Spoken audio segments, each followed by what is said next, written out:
I want to take my text from my new book. It's found Joshua 24:15. Choose this day whom you will serve, whether the gods your fathers served in the region beyond the river, or the gods of the Amorites in whose land you dwell. But as for me and my house, we will serve the Lord. As for me and my house, we will serve the Lord. He made a choice. Joshua voted. Now, Joshua had led the people of Israel after the death of Moses. He was a great general. And now, at the end of his life, he's called all the people together at Shechem. Now, Shechem was between two mountains. One was the mountain of law, and the other one was another mountain, and between those two mountains, they gathered. Now, the history of Israel was always up and down. For a little while, they'd serve the Lord, and then they would fall back in their old ways and go to their old idols, and in this case, it was Baal. And he was telling them, you've got to make a choice. It's between Baal and God. Which is it going to be? Who do you vote for? You know, we have old proverbs. I suppose you have them here in North Florida. He who hesitates is lost. Procrastination is the thief of time. A stitch in time saves nine. A bird in the hand is worth two in the bush. Now, they made decisions, and they cast their votes, no matter what the cost was, because of what they believed. And Joshua said, I'm calling my family together, and we're voting for God. We're going to serve the true and the living God. Now, outwardly, the followers of God, but deep in their hearts, they were idolaters.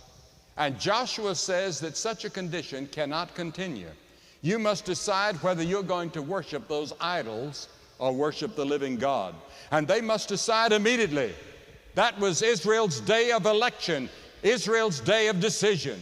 They must go on record for God or against Him. And you must decide tonight. There are hundreds of people here tonight that have to decide tonight, and your decision tonight, yes or no, will decide where you'll be 100 years from now. Because you see, only one God can occupy the throne of your heart.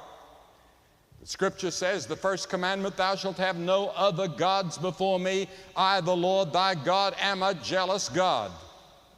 Now, we have idolatry today in subtle ways. Our actors and actresses and academics many times, and even athletes, can very easily, subtly become our gods. Richard Phelps wrote in Time magazine in September, with regard to the cocaine deaths of sports superstars, he said, the trouble is that Americans tend to think of athletes as godlike beings.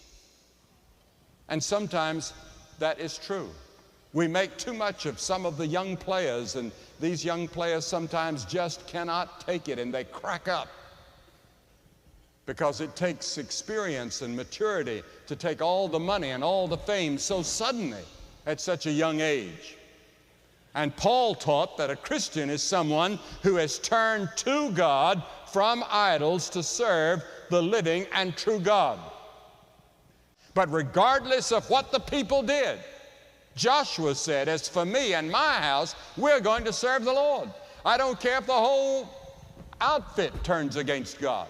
I don't care if all of you turn to idolatry. My house and me, we're going to serve the true and the living God. Have you ever said that? Have you ever said, I'm going to serve Christ no matter what my peers think, or what my classmates think, or what the people that I work with think, or my neighbors? Robert Browning exclaimed 100 years ago, this business of life is made up of terrible choices. And it is. We have to make some of these choices in our lives. Adam had to make that choice. Was he going to build his world with God and have peace in the world and justice in the world? Or was he going to go his own way?